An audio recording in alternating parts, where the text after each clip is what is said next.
Hello students, how are you? कैसे हो? तो चलो आज हम करते हैं अपना 5 नंबर का चैप्टर जो है कोऑर्डिनेशन कंपाउंड। उसका फटाफट से पीवाईक्यू मतलब एग्जाम में क्या पूछे जा सकते हैं और क्या पूछे गए हैं वैसे ही में हम लेंगे और पूछे जाने वाले हैं वैसे ही हम लेंगे। और पहले स्टूडेंट्स ये बताओ कि आपकी एग्जाम की प्रिपरेशन कैसी चल रही है, ये बताओ। साथ साथ में आपने मेरा प्रैक्टिकल का वीडियोस देखा कि नहीं? आपके लिए डाला है, आपके लिए मैंने यहाँ पे सब सारे के सारे वीडियोस डाले हैं, तो आप वीडियोस को अपलोड किया है। वो वीडियोस को आप देखो, मेरे चैनल को सब्सक्राइब करो ताकि 1 बाय 1 वीडियोस मिलता जाए। इसके बाद ये चैप्टर के बाद का मेरा जो वीडियो होगा वो 30 मिनट्स के अंदर पूरा का पूरा केमिस्ट्री कैसे रिवाइज करना है। 30 मिनट्स तो मैं बहुत ज्यादा बोल रही हूँ। आप उसको अगर आप उसमें से लिख लो तो मैं 10 मिनट्स में आप पूरा का पूरा केमिस्ट्री ऐसे एग्जाम देने से पहले आपको अगर देखना है ऊपर ऊपर से तो ऊपर ऊपर से आप देख सकते हो। वो मेरा नेक्स्ट वीडियो वो होगा। तो नेक्स्ट वीडियो बोर्ड के लिए बहुत ही इंपॉर्टेंट वीडियो है नेक्स्ट वीडियो। और ये अपना चैप्टर है कोऑर्डिनेशन कंपाउंड जो कि 15 मार्क्स के आसपास का पूछा जा सकता है। वो मुझे तो बहुत इजी लगता है और बहुत ही आईएमपी टॉपिक जो है उसको भी हम देखते जाते कौन से है। देखो मैं बहुत ही डिटेल में नहीं समझाऊंगी क्योंकि वो पहले आप लोगों ने कर चुका है, मतलब सारे टॉपिक हो चुके हैं। हमें तो ये देखना है कि कौन से टॉपिक इस बार एग्जाम में पूछेंगे। तो ऊपर ऊपर से मैं बोलती हूँ कि इसमें ये आता है, इसमें ये आता है, ये तो मैं बोलूंगी, पर कौन से टॉपिक आपको करने हैं वो उसको देख लेते हैं। तो फटाफट से टेक्स्ट बुक को ओपन करो और बराबर सब 10 से 12 घंटे पढ़ना पढ़ना पढ़ना है। अरे दिखा देना है कि हम भी कुछ कर सकते हैं, हमें भी मार्क्स लेना आता है और हम भी सिकंदर है जो मार्क्स लाके दिखा सकते हैं, कुछ भी कर सकते हैं यहाँ। तो चलो 1 महीने की तो बात है, बराबर है। 1 महीना भी अब तो सीबीएसई बोर्ड के लिए तो 1 महीना भी नहीं रह गया है, किसी के लिए नहीं, गुजरात बोर्ड के लिए भी अब 1 महीना नहीं है। 27 से गुजरात बोर्ड, इनके लिए तो सिर्फ 15 डेज है। तो चलो 15 डेज में मेरा नेक्स्ट वीडियो है आईएमपी वीडियो, उसको भी देख लेना अभी। और ये वीडियो जो है उनमें कौन से आईएमपी क्वेश्चन है उसको देख लेते हैं। फटाफट से टेक्स्ट बुक को ओपन करो स्टूडेंट्स, 30 मिनट्स के अंदर फटाफट रिवाइज कर लेते हैं। फटाफट से टेक्स्ट बुक को ओपन करो। हमारे जो चैप्टर का नाम है कोऑर्डिनेशन कंपाउंड। कोऑर्डिनेशन कंपाउंड मतलब क्या है? एक कंपाउंड बना है उसके ऊपर से दूसरा और बनेगा। मतलब एक एग्जांपल देती हूँ, जैसे कि NiCl4 ये बन रहा है हमारे पास है। कुछ एक एग्जांपल देती हूँ, सिंपल समझ लो। कोऑर्डिनेशन का मतलब तो कि निकल है उसकी वैलेंसी है +4 और Cl की है -1। अभी स्टार्टिंग में क्या हुआ, निकल के सराउंडिंग 4Cl आ गए, निकल के Cl बराबर आ गए। अब मान लो बाहर से कोई और एक आया, बराबर, ये एक तो बन गया है निकल Cl4। अब बाहर से कोई ऐसा कोई कंपाउंड आया, मतलब मैं बोल रही हूँ उसको कि जिसके पास इलेक्ट्रॉन पेयर पड़ी हुई है, एक्स्ट्रा पड़ी हुई है, तो वो निकल को बोल रहा है कि मेरे पास एक्स्ट्रा है, आप ले लो ले लो ले लो। पर निकल क्या बोल रहा है, नहीं मैंने तो Cl के साथ अभी बॉन्ड बना लिया है, अभी मेरे पास कोई जगह खाली नहीं है, मेरे पास 4 इलेक्ट्रॉन की जगह खाली थी तो मैंने Cl को दे दी है। मतलब Cl के साथ मैंने एक बॉन्ड बना लिया है, आयोनिक बॉन्ड बना लिया है। अब मेरे पास कोई ऐसा बॉन्ड बनाने जैसा कुछ नहीं है।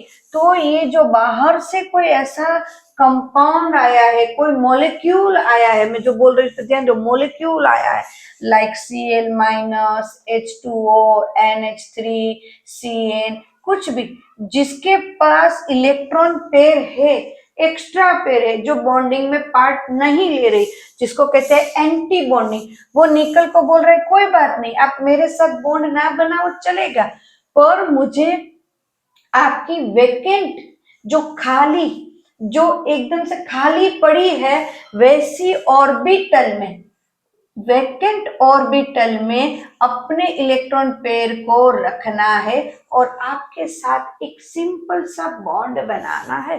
तो निकल कह रहा है मुझे कोई प्रॉब्लम नहीं है, आप मेरी जो खाली है उसको यूज कर सकते हो, बट मैं क्लोरीन के साथ अपना बॉन्ड नहीं ब्रेक करूंगा। दिस इज कोऑर्डिनेशन कंपाउंड, मतलब निकल जे इनके साथ तो अटैच है, this is primary valency, first primary valency. And इसके साथ ये जितने इलेक्ट्रॉन पेयर देंगे, जितने Cn, जितने H2, number of Cn, number of H2, number of Cl, जितने इलेक्ट्रॉन देंगे मतलब इलेक्ट्रॉन पेयर देंगे, और कितने Cl ने दिए, कितने Cn ने दिए, जितने Na3 देंगे, मान लो Na3 6 आए, 6 Na3 दो दो इलेक्ट्रॉन दिए, उसको कहेंगे secondary, secondary valency, secondary valency, और उसको कहेंगे उसका कौन सा नंबर, कोऑर्डिनेशन नंबर। जो हमारा चैप्टर है वो भैया कोऑर्डिनेशन नंबर, जितने इलेक्ट्रॉन पेयर देगा उसको कहेंगे कोऑर्डिनेशन नंबर। बहुत ही इजी है, पहले हमें थोड़ा समझना है कि कोऑर्डिनेशन कंपाउंड होता क्या है, प्राइमरी क्या है, सेकेंडरी क्या है। प्राइमरी मतलब फर्स्ट टाइम अटैच हुआ वो, सेकेंड टाइम आके घर में घुस गए हैं, कोई एक फर्स्ट रह रही है लड़की और सेकंड टाइम उसकी बहन जो आके आती है या कोई भी उसकी फ्रेंड आके उसके साथ रहती है, तो वो होती है सेकेंडरी। मतलब मान न मान में तेरा मेहमान आके रहने लगी, फिर उसके साथ अटैचमेंट हुआ, जो हुआ वो सेकेंडरी। क्लियर है एकदम से। अभी ये कॉम्प्लेक्स कंपाउंड होते कहाँ पे, हमारे विटामिन B12 में होते, कोबाल्ट के बराबर, क्लोरोफिल में भी होते हैं, मैग्नीशियम, फिर होते हैं हमारे हीमोग्लोबिन में भी होते, तो सब जगह कॉम्प्लेक्स ये कोऑर्डिनेशन कंपाउंड होते ही है। हमें सिर्फ पता नहीं होता, हम जब पढ़ते हैं ना तब पता होता है, तब हमें पता चलता है कि ऐसी ऐसी बातें भी हमारे रूटीन लाइफ में हमारे आसपास सराउंडिंग है, तब हमें पता चलता है। ओके, तो फर्स्ट पैराग्राफ में कोऑर्डिनेशन कंपाउंड के बारे में ये बताया है। देन हमें ये बताया है कि वर्नर ने ये सब फाइंड किया कि ये कोऑर्डिनेशन कंपाउंड क्या होता है, ये प्राइमरी वैलेंसी क्या है, सेकेंडरी वैलेंसी क्या है, जो मैंने आपको समझा दी है। क्लियर है, उसके बारे में हमें समझाया भी है, तो उसको एक बार हम सिर्फ देखेंगे, क्योंकि हमें मान लो 1 मार्क्स में से पूछ सकते हैं कि इसकी प्राइमरी वैलेंसी क्या है, इसकी सेकेंडरी वैलेंसी क्या है, तो ऐसा का वैसा एक तो होगा ही होगा, मैं बोल देती हूँ MCQ में वैसा एक क्वेश्चन तो होगा ही होगा कि प्राइमरी वैलेंसी क्या है, सेकेंडरी वैलेंसी क्या है, तो वो एक है बराबर। उसके बाद एक टेबल आ रहा है हमारा 5.1 टेबल, जो कोबाल्ट के कितने सारे सॉल्यूशन है और कौन कौन सा कलर देना है। 1 मार्क्स का क्वेश्चन स्टूडेंट, यहाँ पे 1 मार्क्स अमोनिया के साथ ही है, अमोनिया कॉम्प्लेक्स कौन से कलर का क्या है ये बताएंगे हमें। क्लियर है स्टूडेंट्स। देन वैलेंसी के बारे में मैंने जो बताया वो यहाँ के रूल्स दिए हुए हैं। फिर यस, हमारा जो सेकंड हमारी जो वैलेंसी होगी, जो इलेक्ट्रॉन पेयर को डोनेट कर रही है, वो कितने उसके साथ अटैच होंगे। मान लो कोबाल्ट है, कोबाल्ट के साथ अमोनिया कितने अटैच होंगे, उसके ऊपर से उसके जो शेप है वो बनेगा, कि उसके ऊपर से उसका शेप बनेगा कि ये ऑक्टाहाइड्रल बनेगा, स्क्वायर प्लानर बनेगा, जितने देंगे उस हिसाब से होंगे। जैसे कि CONH3 प्लस, टेक्स्ट बुक का एग्जांपल, टेक्स्ट बुक ओपन करके रखो बेटा, बोर्ड पे मैं लिखूंगी, मुझे कोई प्रॉब्लम नहीं है बोर्ड पे लिखने में, पर आपने नीचे अंडरलाइन करते जाना, मैं बोल रही हूँ वहां पे, क्योंकि अंडरलाइन करोगे तो आप उसको पढ़ पाओगे।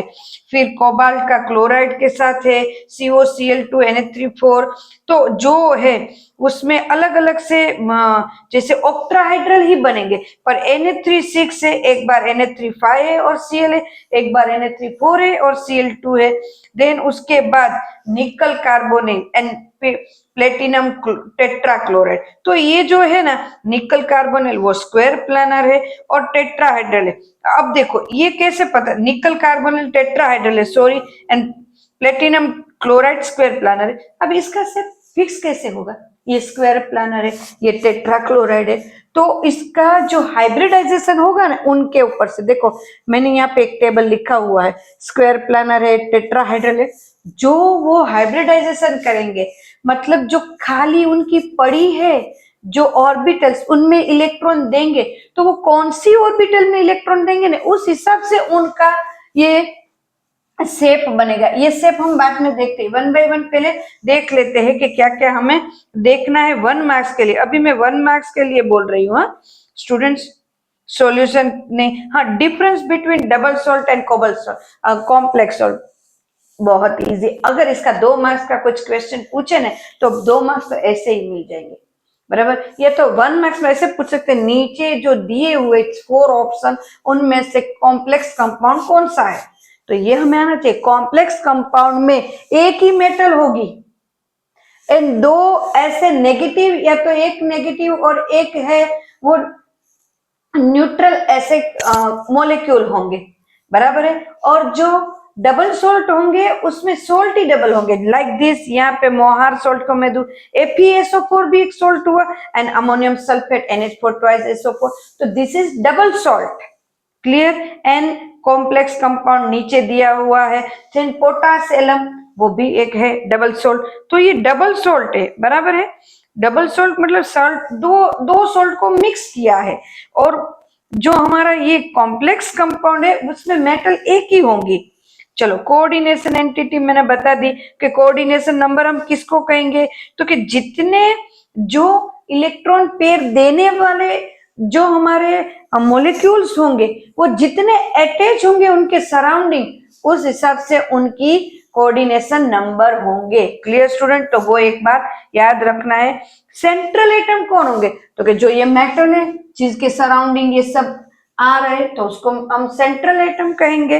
देन उसके बाद लिगेंड कहेंगे किसको, तो कि जो इलेक्ट्रॉन पेयर दे रहा है, जैसे कि Na3 ग्रुप दे रहा है, तो उसको लिगेंड कहेंगे क्योंकि वो दे रहा है, तो वो इलेक्ट्रॉन पेयर कहेंगे। उसमें एक साथ दो दो इलेक्ट्रॉन पेयर भी देते हैं, जैसे इथिलीन डाइअमाइन 2 इलेक्ट्रॉन पेयर है, जो एक इलेक्ट्रॉन पेयर देंगे उसको तो हम कहेंगे यूनिडेंटेड, फिर 2 इलेक्ट्रॉन पेयर देंगे उसको कहेंगे डाइडेंटेड। अंडरलाइन करो बेटा, यहाँ पे दिया है।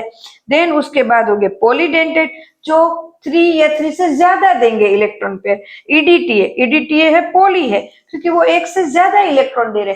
अगर कोई मेटल है, ये मान लो कोई एक मेटल है और उसके सराउंडिंग बहुत सारे ऐसे इलेक्ट्रॉन पेयर देने वाले मॉलिक्यूल्स अटैच हुए और पूरा उसने जो बना है उसमें सेंटर में मेटल आया, तो ऐसा कोई फॉर्मूला बनता है ईडीटी, जिसको हम कहेंगे चिलेट, जिसका स्पेलिंग होता है चिलेट, जो होता है चिलेट। क्लियर है चिलेट क्या है। और हाँ, एम्बिडेंट क्या होता है, कार्बन मोनोऑक्साइड, मान लो ये है, एक एग्जाम्पल दिया है। फिर है एससीएन में कौन है, एस भी इलेक्ट्रॉन दे सकता है, सीएन भी दे सकता है, दोनों में से कोई दे सकते हैं, तो उसको कहते हैं यूनिमोलिक्यूलर, सॉरी एम्बिडेंट। क्लियर है। कोऑर्डिनेशन नंबर हमें पता चल गया कितने कोऑर्डिनेशन नंबर है। जो कोऑर्डिनेशन नंबर है उसमें एक अंडरलाइन करो, जैसे कि PtCl6 -2 निकल अमोन टेट्रा एमाइड, तो जिसका प्लेटिनम का है 6Cl उनके सराउंडिंग है, तो उसका कोऑर्डिनेशन नंबर 6 होगा। क्लियर है स्टूडेंट, मैं क्या बोल रही हूँ वो समझ में आ रहा है, क्या बोल रही हूँ मैं, ये है ना थोड़ा बहुत लिख के रखा है ताकि आपको लिखने में आसानी हो। मैं ड्रॉ करूँ तो टाइम जाता है, जैसे कि मैं एक लिख रही हूँ यहाँ पे, एक एग्जाम्पल है PtCl6, तो उसका कोऑर्डिनेशन नंबर क्या होगा, ये Cl है तो 6, अगर ये 4 होगा तो 4 कोऑर्डिनेशन नंबर। क्लियर है स्टूडेंट्स, जैसे कि निकल NH3 4, निकल NH3 4 टाइम्स, तो उसका कोऑर्डिनेशन नंबर 4 है। जितने पेयर इलेक्ट्रॉन जो दे रहा है वो कितने नंबर ऑफ कंपाउंड है या तो कितने नंबर ऑफ मॉलिक्यूल है, उसको कहेंगे उसके कोऑर्डिनेशन नंबर। आई थिंक मेरे ख्याल से समझ में आ गए होंगे कोऑर्डिनेशन नंबर, अगर पूरे साल नहीं किया होगा तो भी समझ में आ गया होगा। C2O4, जैसे ये है C2O4 -2, इसका मतलब वो 2 पेयर दे रहा है तो उसको डबल गिनना पड़ेगा। क्लियर है।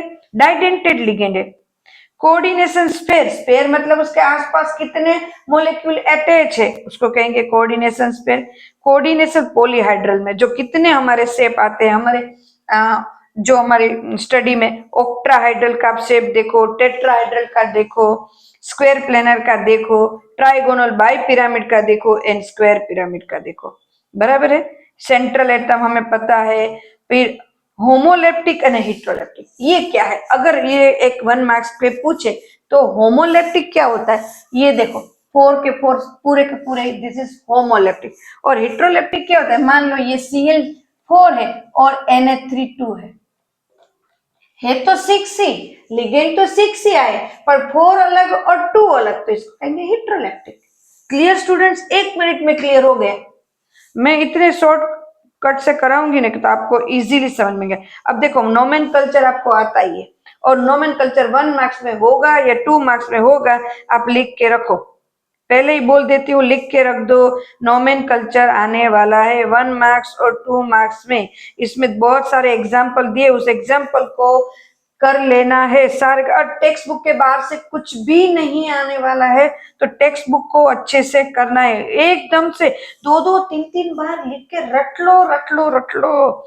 चलो students, and yes most IMP topic जो मुझे लग रहा है इस बार लिख के रखो, ये क्वेश्चन आने वाला है 2-3 मार्क्स में। जैसे कौन सा आने वाला है? स्टीरियोमेरिज्म के स्ट्रक्चरल आइसोमेरिज्म, ये जो है ना ज्योमेट्रिक आइसोमेरिज्म, ये जो आइसोमेरिज्म है ना उनमें से एक क्वेश्चन आएगा आएगा आएगा। अब देख लो, आइसोमेरिज्म करने ही है। मिरर इफेक्ट आपको आता है, आपने 11th में ऑर्गेनिक में करा ही है। Mirror effect most IMP topic कर लो। अगर आपको ऐसा है कि ये टॉपिक आप डिटेल में करवाओ तो मुझे कमेंट में लिखना, मैडम ये टॉपिक है आप फिर से एक बार डिटेल में करो, मैं सारे एग्जाम्पल के साथ एक डिटेल में करवा दूंगी एक वीडियो में। क्लियर है? ऑप्टिकल आइसोमेरिज्म एग्जाम्पल दिया होगा कि ये इसमें ऑप्टिकल बन रहा है कि नहीं बन रहा है, या बन रहा है तो कैसा बन रहा है। ये मोस्ट टाइम पे डेक्स्ट्रो लीवो मिरर इफेक्ट में और एग्जाम्पल नंबर जो है ना 9.5 9.6 एंड देन मैं एक बोलू ना उसको तो ध्यान से कर लेना, मैं 100% बोल रही वो आएगा। इनर्ट क्वेश्चन देखो, इनर्ट क्वेश्चन लिख के रखो 5.3 सॉरी 9 नहीं, मेरी बुक ओल्ड है इसलिए 5.3 इनर्ट क्वेश्चन में सेकंड नंबर है CO EN3 ethylene diamine EN3 Cl3। 100% आएगा आएगा आएगा। क्लियर? दो ये है ना सारे के सारे कर लो। मैं बोल रही हूँ इस बार आइसोमेरिज्म के शेप ही होंगे, मतलब इस बार है ना ये जो हमारा है ना आइसोमेरिज्म, फिर ये मिरर इमेज, ये वाला ये क्वेश्चन ही आया है ना। ज्योमेट्रिकल आइसोमेरिज्म सारे के सारे वही होंगे। स्ट्रक्चरल आइसोमेरिज्म, उनमें से ही कोई ना कोई क्वेश्चन होगा। मुझे ये लगता है इस बार आइसोमेरिज्म होंगे, अब देख लेना। देन आ रहा है वैलेंस बॉन्ड थियरी जो हमने 11th में करी है। वैलेंस बॉन्ड थियरी, उसमें क्या याद रखना है? उसमें याद रखना है शेप कौन सा है बनेगा, बोर्ड पे लिखा हुआ है। मान लो DsP2 शेप है तो कैसा बनेगा? Square planar. यहाँ पे एक D की ऑर्बिटल्स, एक S की और P की 2 मतलब 4 का मतलब है स्क्वायर प्लेनर। और ये मैं अभी करवाती हूँ, अभी ये भी करवाती हूँ, अभी सेव कर रहे NiCl4 ओके, sp3s1 और p3 तो टेट्राहाइड्रल, sp3 तो टेट्राहाइड्रल ही आएगा। Fe6 - 4 तो D2sp3 है तो ऑक्टाहाइड्रल ही आएगा। D2sp3 octahedral and sp3D2 octahedral. बहुत से याद रखना है अच्छे से। और यहाँ एक बाकी रह गया तो मैंने नीचे लिख दिया sp3D, एक S की P की 3 और D की 1 मतलब 5 है तो ट्राइगोनल बाय पिरामिडल ये आएगा। इनमें से कोई भी शेप एग्जाम में 1 मार्क्स में पूछ सकते हैं। क्लियर है एकदम से स्टूडेंट? अभी हम ये भी करते हैं और ये भी करते हैं। पहले ये शेप देख लो कौन सा शेप किसमें, जो टेक्स्ट बुक को ओपन करके ही रखो स्टूडेंट्स, टेक्स्ट बुक आपकी ओपन होनी चाहिए। मैं जब बोल रही हूँ आपके पास टेबल नंबर 5.2 है, उस अब आगे जाते, चलो चलो चलो, अब आगे एक मेरे पास एग्जाम्पल है, CONH3 6+3। CONH3 6+3 में आप देखो कोबाल्ट, हेक्सामाइन, बराबर। तो उसका एक एग्जाम्पल देखो, इसमें कोबाल्ट में कोबाल्ट +3 है, उसमें 3D ऑर्बिटल्स में, अब देखो 3D ऑर्बिटल्स में 6 इलेक्ट्रॉन है। अब जब D2sp3 बन रहा है तो D3D की 2 ऑर्बिटल्स खाली हुई, और उसमें आप देखो तो फिर से रीअरेंज हुआ, रीअरेंज, क्योंकि उसके साथ कौन है, अमोनिया है। अमोनिया है वो थोड़ा सा स्ट्रॉन्ग बनाते हैं, ये 5 ऐसे है, तो ये रीअरेंज हुआ। देखो ये यहाँ पे, तो यहाँ पे 3 बने और 2 इनकी खाली रह गई, इसीलिए D2sp3 हाइब्रिडाइजेशन बने। D2sp3 हाइब्रिडाइजेशन बने इसीलिए यहाँ तीनों में 2-2 इलेक्ट्रॉन आए, 2 इलेक्ट्रॉन आए, मतलब उनके पास एक भी इलेक्ट्रॉन ऐसा नहीं है जो पेयर में ना हो, सारे के सारे पेयरिंग इलेक्ट्रॉन है। जब पेयरिंग इलेक्ट्रॉन होते हैं, अनपेयर इलेक्ट्रॉन एक भी नहीं होता, तो उसका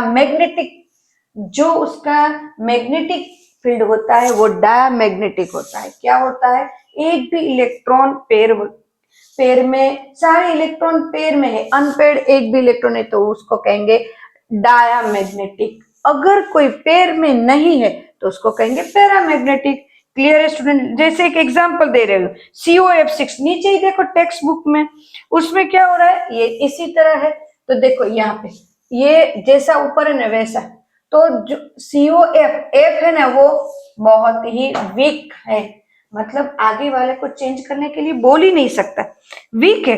तो वीक है तो यहाँ पे कुछ बनेगा ही नहीं, उसकी खाली ऑर्बिटल्स में ही इसको जाना पड़ेगा। तो यहाँ अनपेयर्ड इलेक्ट्रॉन है, अनपेयर्ड इलेक्ट्रॉन है F, तो यहाँ पे बनेंगे पैरामैग्नेटिक। फिर पैरामैग्नेटिक की हमने आगे भी, आप लोगों ने चैप्टर नंबर 4 में मैग्नेटिक फील्ड का जब कैलकुलेशन करते हो, बोहर मैग्नेट ने जो दिया है μ+2 √m μ+2, अनपेयर्ड इलेक्ट्रॉन कितने उसका कैलकुलेशन, तो वो आप करते हो तो आपको ये 2.8301% 5.92 ये जो नंबर है वो मिलते हैं आंसर। क्लियर है एकदम से? NiCl4 ऐसा एक आ सकता है, स्टूडेंट ध्यान से करना बेटा, एक आध ऐसे तो क्वेश्चन आएंगे। देन उसके बाद NiCN4, देखो NiCl4 एंड NiCN4 दोनों में देखो फर्क, देखो Cn है ना वो स्ट्रॉन्ग है, स्ट्रॉन्ग जो भी आता है ना ग्रुप, स्ट्रॉन्ग ग्रुप क्या करता है पता है, ये है ना इलेक्ट्रॉन को फिर से चेंज कर देता है, नहीं चेंज हो जाओ, अनपेयर रहना ही नहीं है, सब पेयर में आ जाओ। तो Cn स्ट्रॉन्ग है, उसने पेयरिंग कर दी, उसने पेयरिंग कर दी तो इसका जो हाइब्रिडाइजेशन है वो चेंज हो गया और डायमैग्नेटिक हो गए, Cn डायमैग्नेटिक बनाते हैं। क्लियर एकदम से स्टूडेंट्स? मैं जो बोल रहे ये 3 में से एक आएगा, लिख के रखो, ये 3-4 जो हमारी बुक में दिए ना उनमें से एक आएगा। ये टेबल में से 1 मार्क्स का आएगा, इसलिए टेबल बना के रखा है मैंने, आप इसमें से लिख लो। मैग्नेटिक प्रॉपर्टी जो मैंने समझा इसमें बहुत अच्छे से एक बार पढ़ लेना, टेक्स्ट बुक में दिया हुआ है मैग्नेटिक प्रॉपर्टी। मैंने यहाँ पे मैग्नेटिक प्रॉपर्टी के बारे में थोड़ा बहुत समझा, वैसे आज हम ये नहीं करने वाले, हमें कौन से टॉपिक में से क्वेश्चन आने वाला है वो करने वाले हैं। तो ये पूरा हमने कर दिया कौन से टॉपिक, ये टॉपिक में से ये 3 में से एक आएगा ही कहीं ना कहीं, आप लिख के रखो students. Limitation of valence bond theory में भी मुझे नहीं लगता इस बार आएंगे, अब देख लो, मुझे नहीं लगता इस बार नहीं आएंगे। देन उसके बाद आने वाला है crystal field theory, crystal field theory आईएम हो सकता है। चलो क्रिस्टल फील्ड थियरी में ऑक्ट्राहाइड्रल क्रिस्टल फील्ड एंड दूसरा है टेट्राहाइड्रल CFT क्रिस्टल। होता क्या है, बस कुछ नहीं होता है, हमारे पास d ऑर्बिटल है, d ऑर्बिटल है, वो अपर लेवल करके थोड़ा सा एनर्जी हाई कर देते हैं जब उसके पास बाहर से इलेक्ट्रॉन आते हैं। यस, हमने हाई कर दी। अब देखो, अगर ऑक्ट्राहाइड्रल बन रहा है तो उसमें स्प्लिटिंग हो जाएगा, एनर्जी के लेवल से स्प्लिटिंग होगा। कोई कहेगा एनर्जी ज्यादा है, कोई कहेगा एनर्जी कम है। तो यहाँ पे 3 जो हमारी डी ऑर्बिटल के 5 पार्ट है, d x y, d y z, d x z, वो अपर लेवल में जाएंगे and 2 d x square minus y square and d z square EG2 में आएंगे जो डाउन लेवल में रहेंगे। मतलब उनकी एनर्जी कम रहेगी जो ओरिजिनल है उनसे। चलो यहाँ पे जो तो होगा टेट्राहाइड्रल एंड देन ऑक्ट्राहाइड्रल में EG ऊपर, T2G नीचे। अब देखो T2G की क्या आएगी, x y, y z, z x, और EG की d x square minus y square and d z square. यहाँ का डिस्टेंस क्या होगा, 3/5 डेल्टा 0 एंड यहाँ के बीच का होगा 2/5 डेल्टा 0। टोटल 5 है, ऊपर 2 है इसलिए 2/5, नीचे 3 है इसलिए 3/5। एकदम से क्लियर। अगर वीक फील्ड है और स्ट्रॉन्ग फील्ड, ये 1 मार्क्स के लिए एक याद रख के लिख के रखो, डेल्टा 0 की वैल्यू P से कम है, वीक फील्ड होगा T2G एंड EG1, T2G के 3 और EG में 1। और यहाँ पे स्ट्रॉन्ग फील्ड है तो डेल्टा 0 की वैल्यू ज्यादा P से और T2G 4 और EG। क्लियर एकदम से, ये ड्रॉ करके रख दो स्टूडेंट। अगर ड्रॉ अच्छे से किया होगा फिर लिखने में मान लो 2-4 सेंटेंस, जैसे मेन पॉइंट हमने लिख लिए, मेन पॉइंट के बाद जो कीवर्ड होते हैं कीवर्ड हमने लिख लिए, उसके बाद कम भी लिखना होगा तो भी मार्क्स कट नहीं होंगे अगर ड्रॉ अच्छे से किया होगा तो ड्रॉ करना सीख लो। दो बार ड्रॉ कर लो, 2-3 बार, अरे अपने माइंड में छप जाना चाहिए, ऐसे लिख लो। फिर उसके नीचे हमें बताया हुआ है स्ट्रॉन्ग फील्ड स्ट्रेंथ बताइए, इंक्रीजिंग ऑर्डर में स्ट्रेंथ बताइए कि कौन सा लिगेंड सबसे ज्यादा इंक्रीज है। ये 1 मार्क्स के लिए नहीं मैं बोल रही, ये आप रट लो, किसके लिए, कहीं पे भी आ सकता है। तो रटा हुआ होगा तो हम कंपेयर करने वाला 1 मार्क्स का जो क्वेश्चन होगा उसमें हम बताएंगे। क्लियर है एकदम से। मैं है ना शॉर्ट में बताती हूँ पर सब हो गए। यस, कलर वाले, कलर का तो कंपाउंड का मान लो इस बार मुझे ऐसा लगता है कि 2 मार्क्स में कलर कंपाउंड या कार्बोनिल कंपाउंड पूछ सकते हैं। तो कलर कंपाउंड के एक शॉर्ट नोट करके रखो कि कलर क्यों दिखाते, क्योंकि कोई भी जो ये मेटल है वो जब कोई ऐसे लिगेंड के साथ अटैच होते हैं तो वो एनर्जी को एब्जॉर्ब करके हाई लेवल पे जाते हैं, बट वो अपर लेवल पे लॉन्ग टाइम नहीं स्टे कर सकते, तो अपने जो ग्राउंड स्टेट है वहां पे आते हैं। जब ग्राउंड स्टेट पे वो आते हैं, मैं जो बोल रही समझ में आ रहा है, जैसे कि कोई एक मेटल है उसके साथ लिगेंड अटैच हुआ, मेटल है उसके साथ लिगेंड अटैच हुआ, तब वो हाई लेवल पे गए एनर्जी को एब्जॉर्ब करके, बट वो वहां पे नहीं स्टे कर पाए तो वो खुद अपने ग्राउंड स्टेट में वापस आए। जब ग्राउंड स्टेट में वापस आता है तब जितनी एनर्जी उन्होंने एब्जॉर्ब की होती है उतनी एनर्जी वो रिलीज करेंगे। वो एनर्जी जो रिलीज करते हैं वो कौन सी स्ट्रेंथ में होती है, उस हिसाब से वो सॉल्यूशन उस कलर का दिखेगा। जैसे कि हमारे 7 कलर्स हैं, 7 कलर्स में से जहां पे भी वो एनर्जी आएगी वो कलर हमें दिखेगा। क्लियर स्टूडेंट्स, नैनोमीटर में हमें दी हुई है कलर की एनर्जी जो दी हुई है वो, तो हमें मान लो कोई कलर पूछ सकते हैं मे बी, बट हमें 2-4 कलर याद रखनी है। मैंने जो रीजन बताए वो एक याद रखना ही है। क्लियर है स्टूडेंट्स। एक्साइटेड मोड में जाते हैं देन ग्राउंड लेवल पे वापस आते हैं तो कलर चेंज होता है, और ये हमने देखा भी है, हम प्रैक्टिकल में भी करते हैं। Then limitation of crystal field theory कम लगता है स्टूडेंट, फ्रेंकली बोलो इस बार कम लगता है कि लिमिटेशन, पर उसके बीच में इनर्ट क्वेश्चन है 5.5, 5.6, 5.6 वेरी इंपॉर्टेंट, 5.5, 5.8, 5.9 सारे के सारे उनमें से कुछ भी हो जाए। कार्बोनाइल, कार्बोनाइल का 2 एग्जाम्पल याद रखो, कोई भी 2 एग्जाम्पल याद रखो। और कार्बोनिल कंपाउंड 2 मार्क्स में, मुझे 2 मार्क्स का लग रहा है। Then application of coordination compound सबको आता है, सबको, उसमें मुझे कुछ नहीं मिला। 5-6 अपने हिसाब से याद करके रखो। अब 5-6 अपने हिसाब से, मान लो 3 मार्क्स में पूछा तो भी 3 लिख देंगे। क्लियर है स्टूडेंट्स?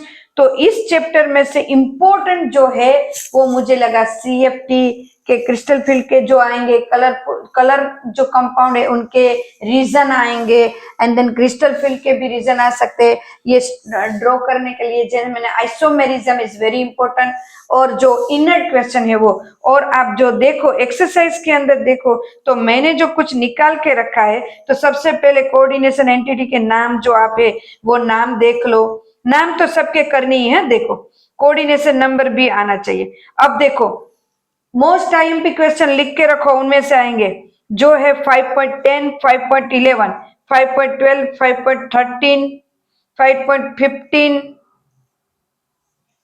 5.16 मैंने अभी जो करवाया ना आईएमपी बोला वो, 5.19, 20, 21 सारे के सारे उनमें से आएंगे इस बार, यही लगता है। एंड 5.24, 25, 23 बस, बाकी 16 नहीं लग रहा है, वो तो बहुत इजी है।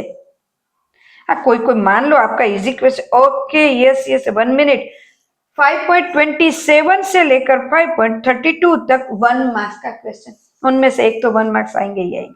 स्टूडेंट्स लिख के रखो, 1 मार्क्स उसमें से आएंगे।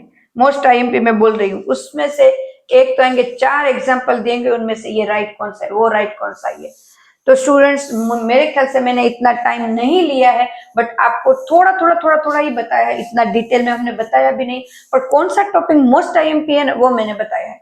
तो उस हिसाब से करो, और मैंने जो एक्सरसाइज के क्वेश्चन दिए ना वो आप एक बार कर लेना। सुनो मेरी बात, एक दिन बैठ जाओ, बस 3-4 आवर्स बैठ जाओ और मैंने जो बताया वो क्वेश्चन करो। मैं इतने सालों से पेपर चेक करने जाती हूँ, इतने सालों से 12th साइंस पढ़ाती हूँ, तो मुझे याद है कि कैसे करना होता है, कैसे लिखना होता है, कौन से कीवर्ड होने चाहिए।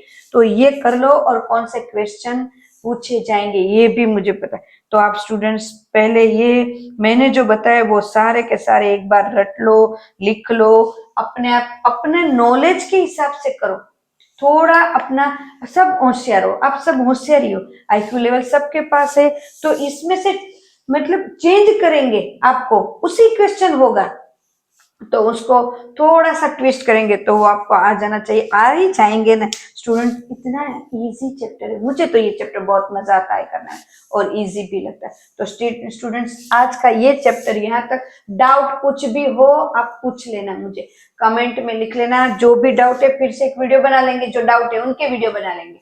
Clear? Okay students, bye, take care.